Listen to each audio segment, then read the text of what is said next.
Well, I wonder if you turn back with me to the passage from which we read, and we're going to hopefully take a look at the final few verses of 1 Corinthians chapter 9. It's the section that runs from verse 23 to the end of the chapter. Just to put the context in place again, Paul has preached the gospel to the Corinthians. And he's done it without exercising his right for payment or remuneration. Those that live of the gospel, well, those that preach the gospel should live of it, is the argument. So, what is Paul's reward then? Well, let me remind you, verse 18, what is my reward then? Verily that, when I preach the gospel, I may make the gospel of Christ without charge, that I abuse not my power in the gospel. For though I be free from all men, yet I have made myself servant to all. Here's the reason then, that I might gain the more. So he preached the gospel without charge, that he might save more. Verse 22, to the weak I became as weak, that I might gain the weak. I am made all things to all men, that I might by all means save some. The emphasis there I put on that is all things to all men, that I might by all means save some. So who's the gospel for? Is it just for a select few? No, it's for all. And Paul is determined that some from amongst all the groups that he's been preaching to, from all the types and classes of people, that some from all those might be saved. So what Paul is doing is condescending to others, to the weak. To the weak, down he goes. To the Jews, down he goes. And to the Gentiles, down he goes as a servant to all those. And in doing so, and condescending to them, he denied himself his rightful liberty in order to accommodate himself to the capacities of his hearers. Let me say that again, because it's relevant to us all, not just to the Apostle Paul. Paul condescended to others. He served them and denied himself his rightful liberty in order to accommodate himself to the capabilities of his hearers.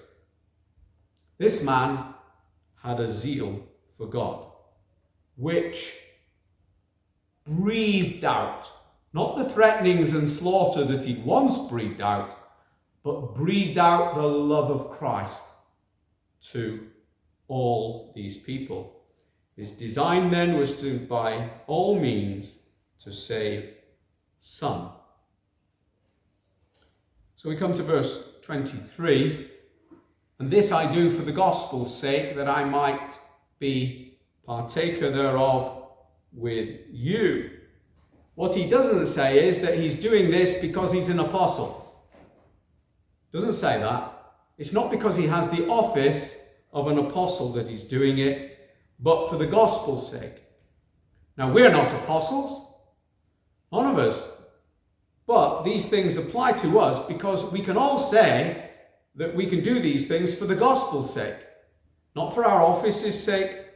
This is not just, therefore, for apostles, but it's for the sake of the gospel, that we might partake in the fellowship, if you like, of the gospel, that I might be partaker thereof with you.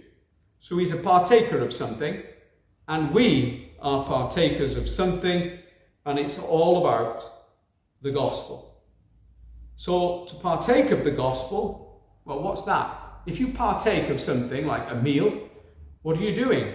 You're receiving something, aren't you? And you're enjoying that meal, the fruit of whatever it is, and So here he's talking about partaking of the gospel, receiving of the fruit of it. And part of that fruit that he has every right to receive is payment for preaching it. But he doesn't accept any of that. Now, the point about that, I suppose, is this, that we can all be partakers of the gospel. We can all enjoy the fruits of it and be involved in what is essentially here soul winning. That's what this fruitfulness is really about. And then in verse 24, he kind of underlines this. He says, "Know ye not that they which run the race run all, but one receiveth the prize? So run ye that ye may obtain." So he's applying this to us now, not just to the apostles, as it were, but to us. It's not about the office, it's about the gospel. "Know ye not that they which run in an arena," a race, but the word there is stadium in the original Greek. If you're in the stadium and you're running, do you not know, he says, but only one receives the prize.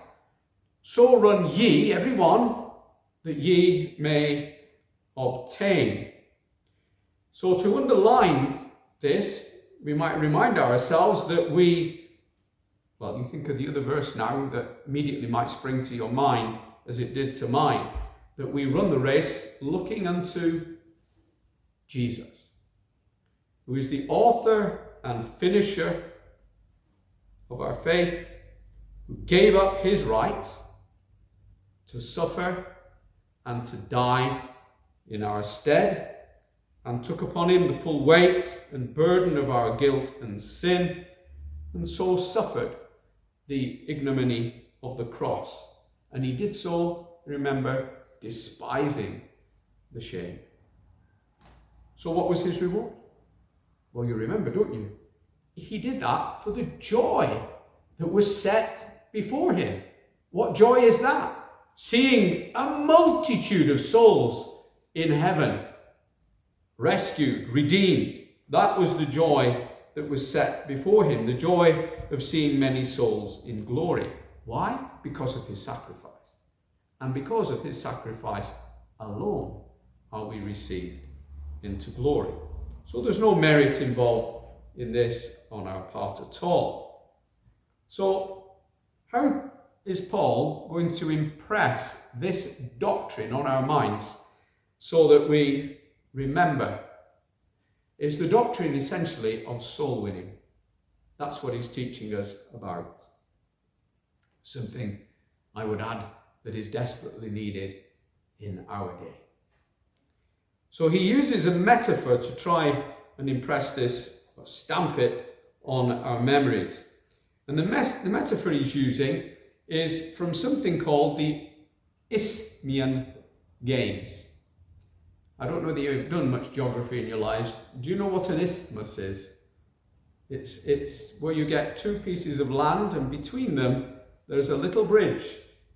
It's an isthmus. And at the isthmus in Greece, it's hard to get your tongue around isthmus, but the isthmus in Greece is where Corinth lies.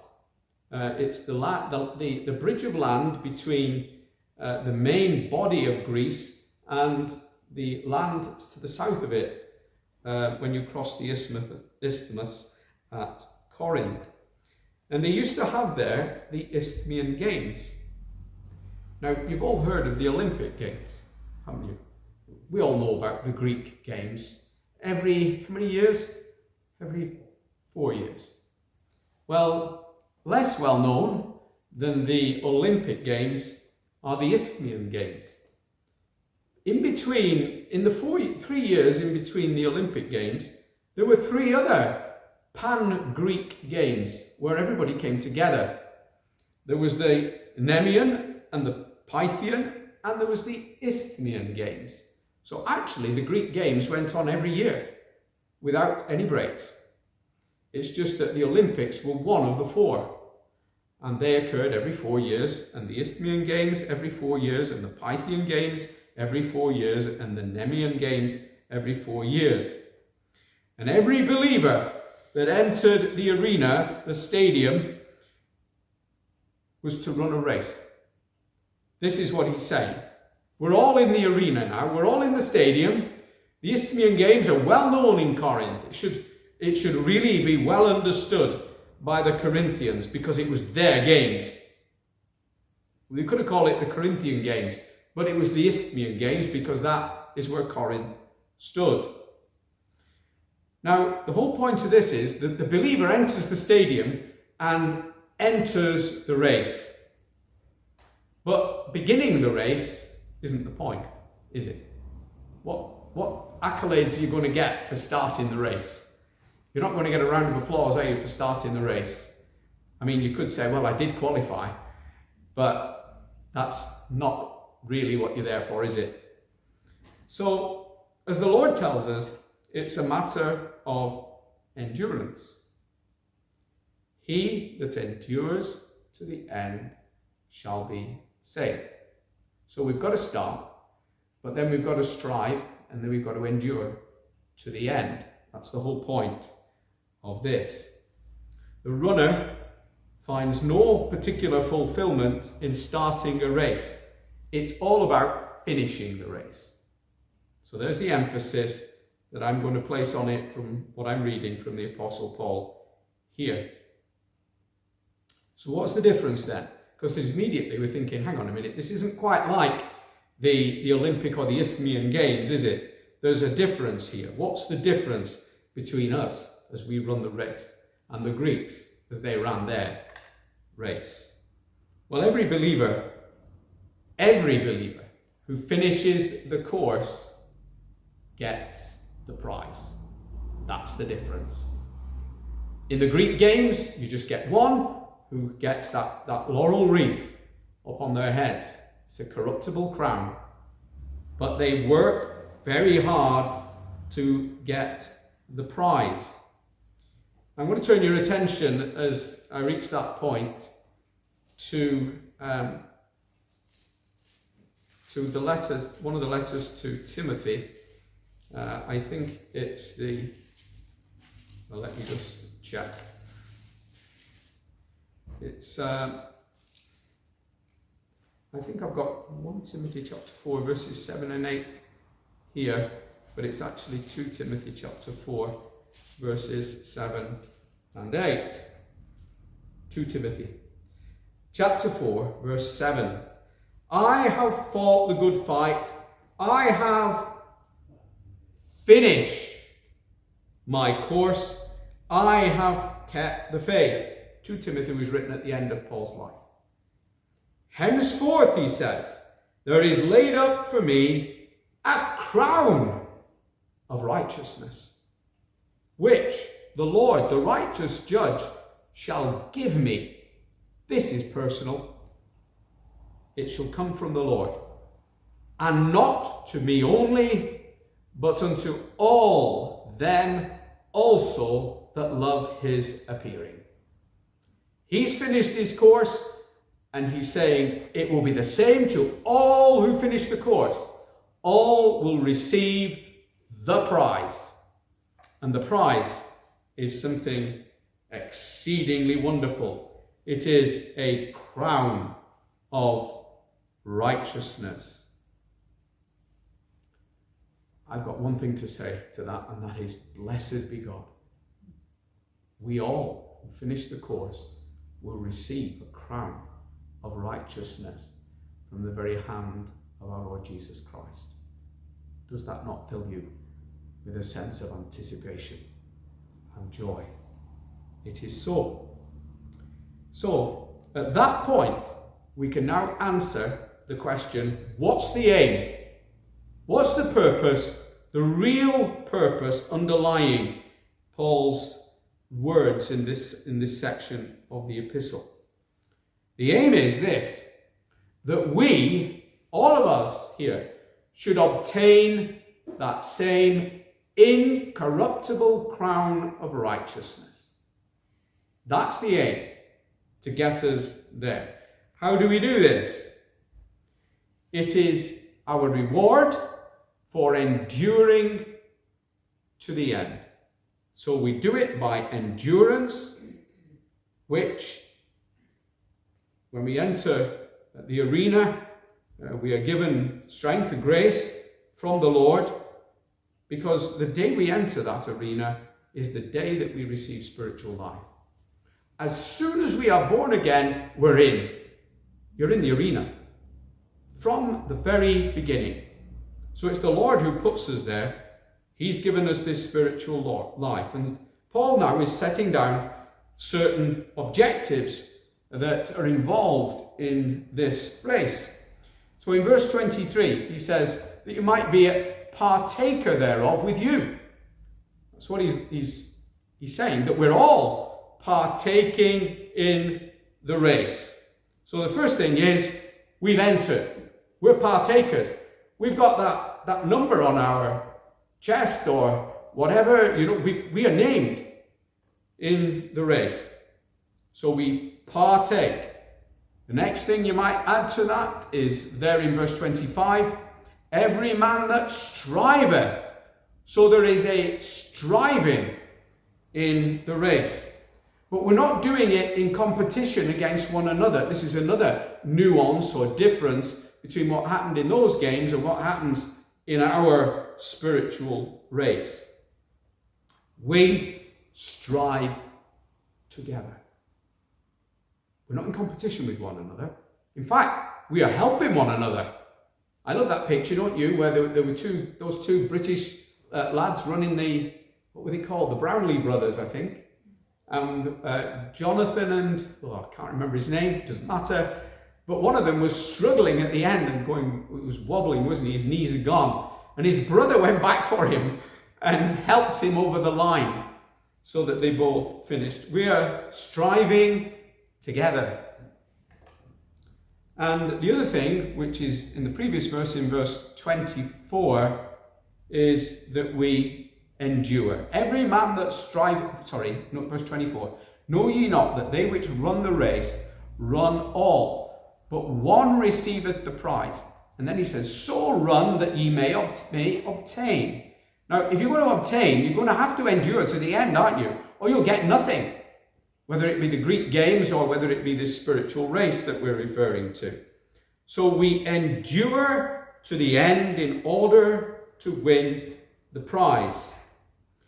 But there is a second set of objectives. Those all go together, really. We've got the partaking, we've got the striving, and we've got the enduring to the end. That's a question of time and effort.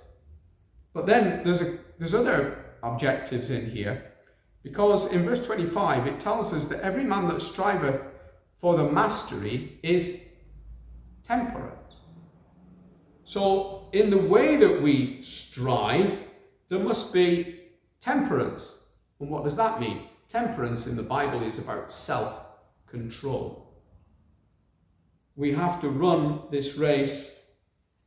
We don't exert our rights now. We're going back to what Paul is talking about. I'm not going to run this race exerting my rights, says Paul. I have a right to remuneration for preaching the gospel, but I have not partaken of that payment. So we don't exert our rights when our rights, if we do exert them, hinder the gospel. And that's what Paul was concerned about. He did not want to be paid because he saw that in Corinth that would hinder the gospel's progress. So he exercised self-control. When we're running the race, we exercise self-control. If you're going to throw all your energy into this right at the beginning without pacing yourself, you're not going to reach the end. So there's got to be some self-control even in the Greek games. The other thing in verse 25 is really inferred in there. Let me read it. Every man that striveth for mastery is temperate in all things. Now, they do it to obtain a corruptible crown, but we an incorruptible. So we're running. Well, what are we aiming at? What are we heading towards? We're heading towards the finish line, aren't we? That tape that runs across the finish. That's what we've got our eyes on. And beyond that, the crown. So we're aiming for something. We keep our eyes fixed upon that eternal crown of glory. This is not a laurel wreath. This is not temporary. This is eternal. This is substantial, and it's glorious. And then in verse 26, our exertions, he says, I therefore run, not as uncertainly, so fight I, not as one that beateth the air. Our actions in running the race are not shadow boxing.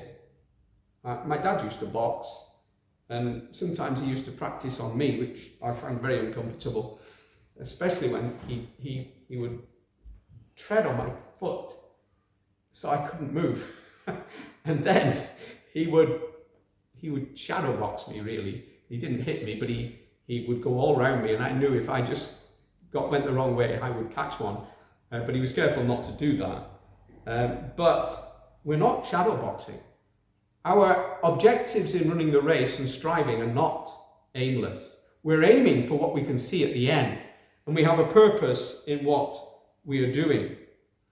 So we might say, well, all right then, so it appears that there are some rules to this race that we are running. And I'm going to now refer to 2 Timothy chapter 2. Now therefore, clearly this is about the gospel. Now therefore, Paul says to Timothy, endure hardness as a good soldier for Jesus Christ. No man that warreth entangleth himself with the affairs of this life. Isn't it the same with running? You can't entangle yourself in anything else. You've only got one thing in mind, and that is getting from the start to the end and striving in every way to do so. Why do we do that? In order that we may please him who hath chosen him to be a soldier. And if a man also strive for masteries, yet he's not crowned unless he strive lawfully. So, there are a few things that come out there. One, we endure afflictions and hardness. The hardness that comes to the Christian soldier. And he says in the same epistle, watch thou in all things, endure the afflictions, do the work of an evangelist, which is exactly what he's talking about here. Make full proof of thy ministry. So we avoid entanglements and we work diligently and in control of all of ourselves. We've got this temperance, this self-control going on, avoiding entanglements in the affairs of this life.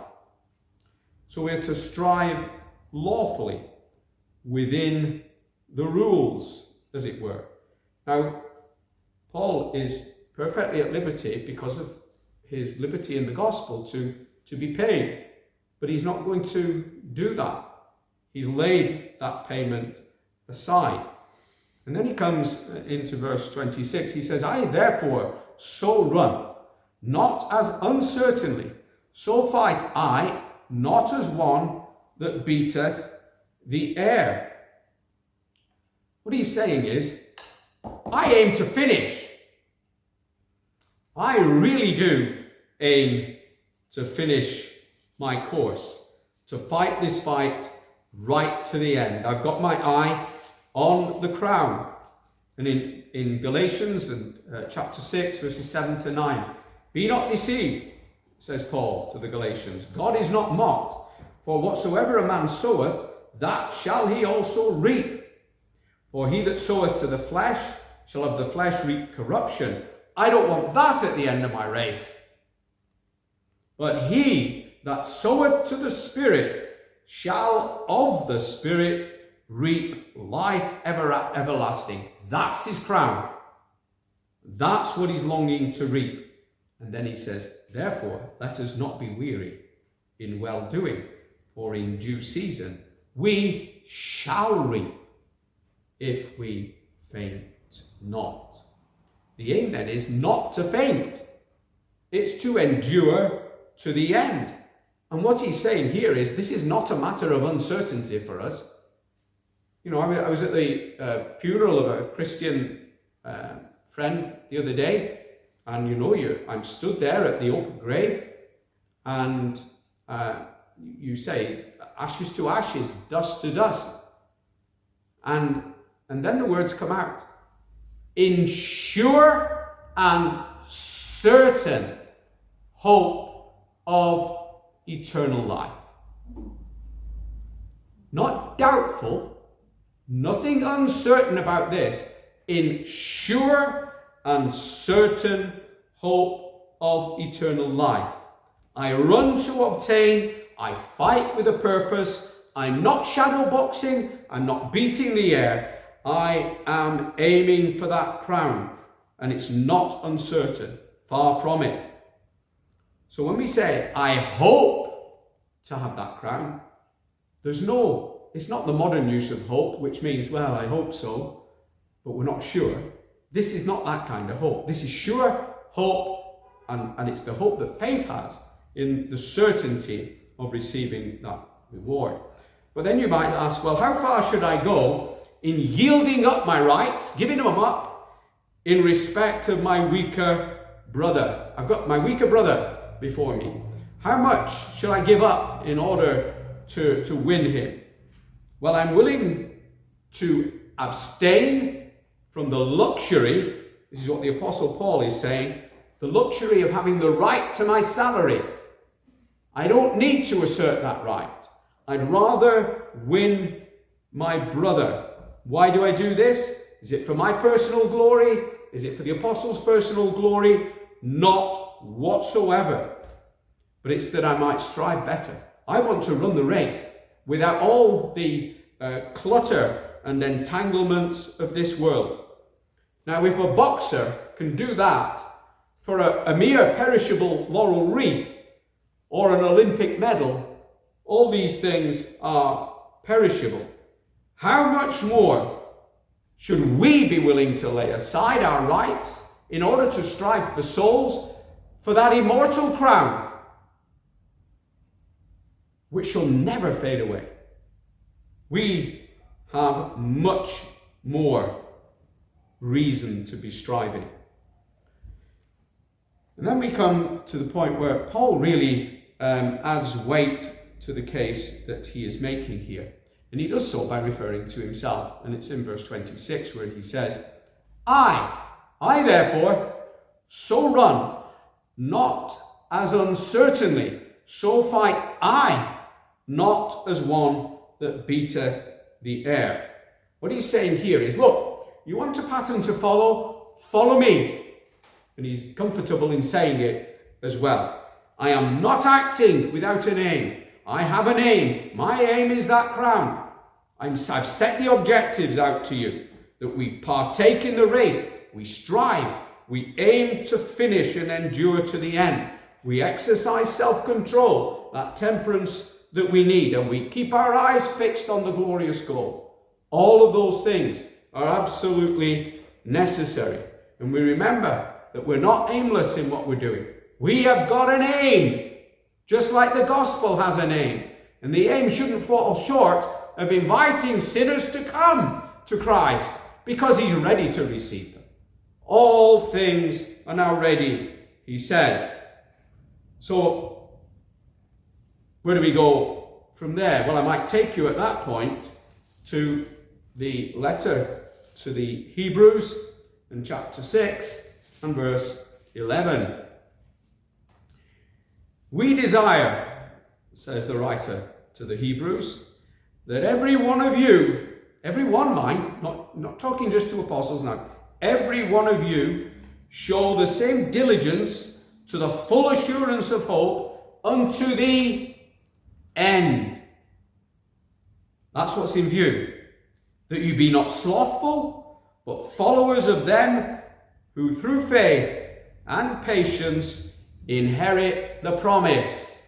What's the promise? That crown. That's what we're aiming for as believers. That is the promise. So faith is the means by which we are assured of inheriting God's promises, i.e., an incorruptible crown, a crown of glory. These are immense rewards that Paul has in view. Immense, well, says the Lord. Well done, thou good and faithful servant. That's what I want to hear at the end. Well done. That is what's said by the Lord to the good and faithful servant. Thou hast been faithful in a few things. You've run the race.